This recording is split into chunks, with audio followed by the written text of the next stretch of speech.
The old man shuffled into the diner, his clothes tattered, his beard unkempt. His hands trembled as he approached the counter. "Excuse me, miss," he said quietly, his voice rough with exhaustion. "Could I have a cup of water, please?" Oliver Hayes, the CEO of the diner chain, watched from a corner booth, dressed in ragged clothes and a worn-out cap. No one in this particular location had ever met him in person. His company had expanded to 8 diners across the state, and while he had built it from the ground up, his presence had been mostly behind the scenes. He had relied on district managers to oversee things, but lately customer complaints had been piling up. He needed to see the truth for himself. The waitress, a young woman with tired eyes and a name tag that read April, glanced at the man. For a moment, Oliver braced himself for what might come next. Would she turn him away? Ignore him? Instead, she gave him a small, warm smile. "Of course, sir," she said softly. Without hesitation, she grabbed a clean glass, filled it with ice water, and placed it in front of him. "Would you like something to eat? I can get you some soup on me." Oliver felt something tighten in his chest. He had expected indifference, maybe even cruelty. Instead, he saw kindness. The homeless man hesitated. I don't want to be a bother." "It's no bother," April said firmly. "You sit right here. I'll bring it out in a minute." Oliver watched as she disappeared into the kitchen.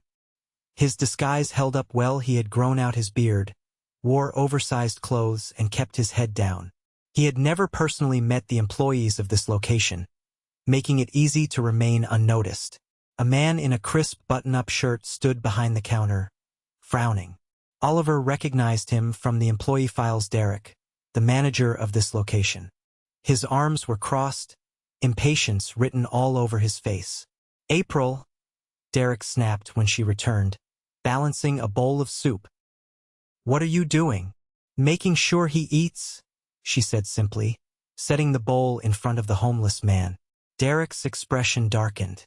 "We don't give away free food. You gonna pay for that out of your check?" April didn't back down. "Yeah, I will. And it's just a bowl of soup, Derek. It's not going to bankrupt the place." Derek scoffed. "That's not the point.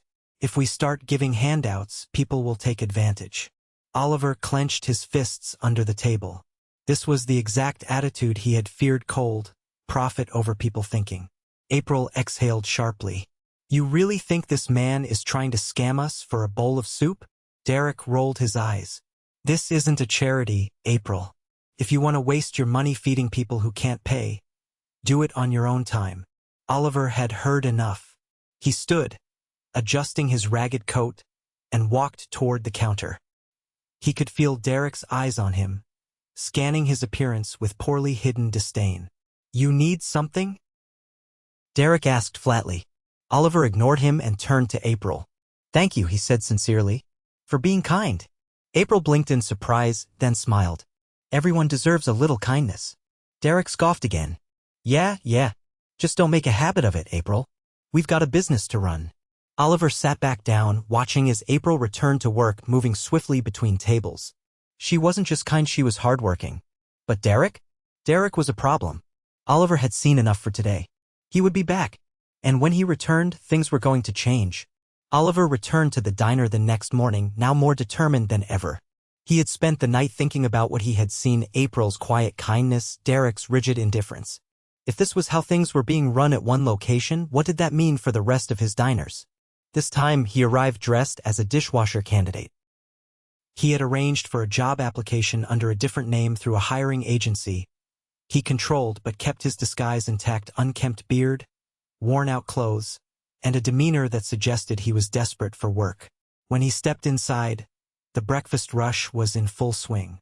The scent of sizzling bacon and fresh coffee filled the air, but the atmosphere behind the counter was tense. April was moving quickly, taking orders and refilling cups, her movements efficient but strained. Derek stood nearby, arms crossed, watching everything like a hawk. Oliver approached the counter, pretending to be nervous. Derek barely looked at him before handing him an apron. "Dish pits in the back," he said. "Keep up or you're out." No introduction, no basic courtesy, just orders. Oliver nodded and made his way to the kitchen, where the sinks were already piled high with plates, grease caking the edges. A young man, probably no older than 20, stood beside him, scrubbing with mechanical precision. "New guy?" the young worker asked, not looking up. "Yeah," Oliver answered. "Name's Joe." "I'm Luis," the worker said, finally glancing over. He looked exhausted, dark circles under his eyes, sweat beading along his forehead even though the shift had barely started. "Good luck. Manager's a real piece of work." Oliver didn't need to ask what he meant. He had already seen enough. For the next few hours, Oliver worked silently, scrubbing plates, stacking them, keeping his head down. The work was physically demanding, but that wasn't what bothered him. It was the way the employees operated, fearful, hurried, constantly watching over their shoulders. At one point, April came into the kitchen, balancing a heavy tray of used dishes. She set them down with a sigh and wiped her forehead with the back of her hand. "Long shift?" Oliver asked, keeping his voice casual. "Always," she replied. "Derek cut 2 people from the schedule this week. Said labor costs were too high." Oliver frowned. "So you're covering extra tables?" "And washing dishes when I can," she said, grabbing a rag to wipe down the counter. "Luis is already drowning back here." Luis let out a dry chuckle. "I haven't had a break in 4 hours. April shook her head, frustration flashing in her eyes. "That's not right." Oliver agreed, but he kept his mouth shut. He needed to see more before making a move. Derek walked in a few minutes later, clipboard in hand. He didn't acknowledge anyone, just glanced at the mess of dishes still in the sink. "Why is this taking so long?" he demanded, his tone sharp. Luis stiffened. "We're doing our best." "Try harder," Derek snapped. "Last thing I need is customers complaining about dirty plates." Oliver felt a slow burn of anger in his chest. The kid was working himself to exhaustion, and this was the response? April narrowed her eyes. "Maybe if we weren't short-staffed, things would move faster." Derek turned to her, lip curling. "If you've got a problem, you can leave." April's jaw tightened, but she didn't respond. Luis kept his head down. Oliver had seen enough. Later that afternoon, when the lunch rush was over, Derek pulled Oliver aside. "You're slow," he said bluntly. "You need to pick up the pace, or you won't last here." Oliver met his gaze evenly. "Understood." Derek studied him for a moment. "You look like you've been on the streets a while. You need this job, right?" Oliver nodded. "Then don't mess it up." Oliver watched him walk away, his mind already made up. Derek had no idea who he was speaking to. By the end of the shift, Oliver had gathered everything he needed. The staff was overworked, underappreciated, and treated like they were disposable. April was holding the place together, but it was clear she was reaching a breaking point. It was time to reveal the truth. Oliver sat alone in the back room of the diner after his shift, still wearing the stained apron he had been given that morning. His hands were raw from scrubbing dishes all day, his back sore from standing for hours without a break. But none of that mattered. He had seen enough. The way Derek treated his staff wasn't just harsh, it was unacceptable. April and Luis had been carrying the weight of an understaffed team, and Derek not only failed to acknowledge their effort but actively made their jobs harder. The tension in the diner was palpable, and Oliver had no doubt that this same toxic environment was affecting other locations in his chain. He ran a hand through his unkempt hair, thinking carefully about his next move. He had planned to observe for a few more days, but after today there was no point in waiting. Immediate action was necessary. He stood, removed his apron, and walked out to the dining area. The late afternoon lull had settled in, with only a few customers scattered across the booths. April was wiping down a table near the window, while Luis was stacking clean dishes from the dishwasher. Derek, as usual, was overseeing things with an air of detached authority, barely lifting a finger to help. Oliver took a deep breath, then stepped forward. He cleared his throat loud enough for the room to hear. "Derek, we need to talk." Derek barely looked up. "If this is about your shift, save it. You're lucky I gave you a chance in the first place." Oliver held his ground. "Actually, that's not what this is about." He reached up and pulled off his cap, running a hand through his now disheveled hair. His posture straightened, his presence shifting. The tired dishwasher persona melted away, revealing the man who had built this business from the ground up. Derek frowned, his eyes narrowing in confusion. "What are you?" Oliver cut him off. "My name is Oliver Hayes. I own this diner." Silence fell over the room. April froze mid-wipe, her cloth hanging limply in her hand. Louise, still holding a stack of plates, nearly dropped them. Derek's face went pale. Oliver let the weight of his words settle before continuing. "For the past 2 days, I've been working undercover in my own restaurant. I wanted to see how things were being run when no one thought the owner was watching. And what I saw..." He shook his head, his voice firm. "It was unacceptable." Derek opened his mouth, then closed it again, scrambling to regain control. "Sir, Oliver raised a hand, silencing him. "I watched you belittle your employees. I watched you cut staff in the middle of a busy week without considering how it would affect the rest of the team. And worst of all, I watched you treat customers human beings with complete disregard." Derek's jaw tightened. "I was just enforcing company policy." Oliver's eyes hardened. "No, you were enforcing your own version of control. You think cutting corners makes you a good manager? A good leader? It doesn't. It creates burnout, resentment, and a terrible work environment." April and Louise exchanged stunned glances but said nothing. Oliver turned to April, his expression softening. "April, I saw what you did yesterday. You treated that man with kindness when no one else would. That's the kind of person I want working in my diners. Someone who sees people, not just numbers." He looked at Louise. "And you've been busting your back in that kitchen all day without a single complaint. You deserve better than what you've been given." Louise swallowed hard, nodding slightly, unsure of what to say. Oliver shifted his attention back to Derek. "And you? You don't belong in this position." Derek stiffened. "Wait, sir. I'm letting you go," Oliver said bluntly. "Effective immediately." Derek's face turned red. "You can't do that." Oliver folded his arms. "I can, and I just did." A long silence stretched between them. Derek looked around as if expecting someone to defend him, but no one did. Finally, he scoffed, shaking his head. "Fine. Good luck running this place without me." Without another word, he stormed to the back, presumably to gather his things. Once he was gone, Oliver turned back to April and Louise. "I know this has been a rough place to work," he admitted.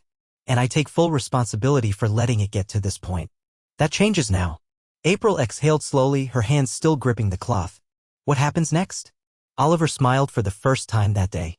"First, I'm giving you both raises. And I'm hiring more staff to make sure no one's overworked like this again. From now on, this diner and every other location will be run the way it was meant to be, with respect, fairness, and actual leadership." Louise let out a quiet laugh, almost in disbelief. That would be incredible." April nodded, her eyes shining with relief. "Thank you." Oliver took a deep breath, feeling the weight of responsibility settle on his shoulders in a way that felt right. He had built this business from nothing, but somewhere along the way he had lost sight of what really mattered. That would never happen again. The diner felt different the next morning. The tension that had lingered under Derek's leadership had lifted, replaced by something quieter, something cautious yet hopeful. The staff moved with an energy that hadn't been there before, as if waiting to see if the promises Oliver had made would hold. He arrived early, this time wearing his usual attire: pressed slacks, a button-down shirt, and a jacket that made him stand out from the workers who had only seen him in ragged clothes. He wasn't here in disguise anymore. He was here as the owner, ready to fix what had been broken. April was already on the floor, setting up for the breakfast rush. She glanced up when he walked in, hesitating for a beat before offering a small nod. Louise was in the back, stacking clean dishes, his posture not as tense as the day before. Oliver stepped behind the counter, rolling up his sleeves. He wasn't here just to observe. He was here to work alongside them, to understand what they had gone through under Derek's management. As customers began to trickle in, he took orders, poured coffee, and wiped down tables when needed. April worked seamlessly beside him, accustomed to the flow of the morning crowd. She didn't say much at first, but eventually she spoke. "Did you really mean what you said yesterday?" He met her gaze as he passed a tray of plates to a server. "Every word." She studied him for a moment before nodding, as if deciding to believe him. "Good. Because we've heard promises before." That hit him harder than he expected. He had thought about the policies he had put in place, the systems he had trusted, but those were just words on paper if the wrong people were enforcing them. If Derek had been allowed to run things his way for this long, how many other locations had managers just like him? He couldn't afford to assume anymore. As the morning rush died down, he gathered the staff in the back. The kitchen was warm from the stoves still running, the scent of pancakes and bacon lingering in the air. Luis leaned against the counter, arms crossed, while April wiped her hands on a towel. A few other employees stood nearby, their expressions wary but curious. Oliver didn't waste time. Things are going to change, starting now. He saw the skepticism in some of their faces. He understood it. Trust wasn't built overnight. I've already started interviewing new hires to fill the gaps. You won't be working double shifts just to keep this place running anymore. A young cook, who had been silent until now, let out a breath of relief. I'm also adjusting wages across all locations. Everyone's getting a raise. That got their attention. April's eyes flickered with something close to disbelief. Luis straightened slightly. But more than that, Oliver continued, I want to make sure no one who works here feels like they're disposable. If something's wrong, I want to hear about it. If a manager isn't treating people right, I want to know. No more looking the other way. For the first time since he arrived, Luis spoke up. And if another Derek shows up? Oliver met his gaze without hesitation. Then they won't last here. The room was silent for a beat. Then April nodded, something settling in her expression. After the meeting, as Oliver stepped back onto the floor, he felt the weight of responsibility in a way he hadn't in a long time. Not just as a CEO, but as someone who had seen firsthand what his employees endured. That afternoon, he placed a call to his district managers. Every location would be reviewed. Every employee would be given a chance to speak freely about their work environment. And any manager who mirrored Derek's leadership style would be replaced. When he hung up, April walked over, tucking a loose strand of hair behind her ear. You're really doing this, she said, half a question, half a statement. He nodded. I should have done it sooner. She studied him for a long moment, then finally she smiled, a real one this time. Then maybe this place has a chance after all. Oliver knew this was only the beginning. But for the first time in a long time, he felt like he was leading the company the way it was always meant to be led. Not from a boardroom, but from the ground, standing beside the people who kept it running. The late afternoon sun cast long shadows through the diner's front windows, the golden light making the worn-out tile floors look almost polished. Oliver sat at a corner booth, a fresh cup of coffee in front of him, watching as the rhythm of the place adjusted to the changes he had set in motion. The tension from the previous day had eased, but he could tell there was still caution in the air. Employees moved with a bit more confidence, but uncertainty lingered in their eyes. They had heard promises before. Now they were waiting to see if anything would truly change. April moved between tables, taking orders with her usual efficiency, though every now and then, her gaze flickered toward Oliver, measuring him. Luis, in the back, worked at the dish station with noticeably less frantic energy than before. The additional hires hadn't started yet, but Oliver had made sure today's schedule allowed for lighter workloads. A man in a dark gray suit stepped through the front door, his sharp gaze sweeping the diner. He carried himself with the assuredness of someone used to being in control, his polished shoes clicking against the floor as he made his way to Oliver's booth. Mr. Hayes, the man greeted, sliding into the seat across from him. His voice was smooth, professional. You've been busy. Oliver nodded, taking a sip of his coffee. That's why I called you, Ethan. Ethan Monroe was one of the most trusted executives at corporate, overseeing operational strategy for all locations. Oliver had briefed him the night before, explaining what he had seen, what had to be fixed. Ethan folded his hands on the table. I've started making the necessary adjustments. Payroll increases have been submitted, and I've already arranged a full audit of managerial performance across all locations. Oliver glanced around the diner, lowering his voice.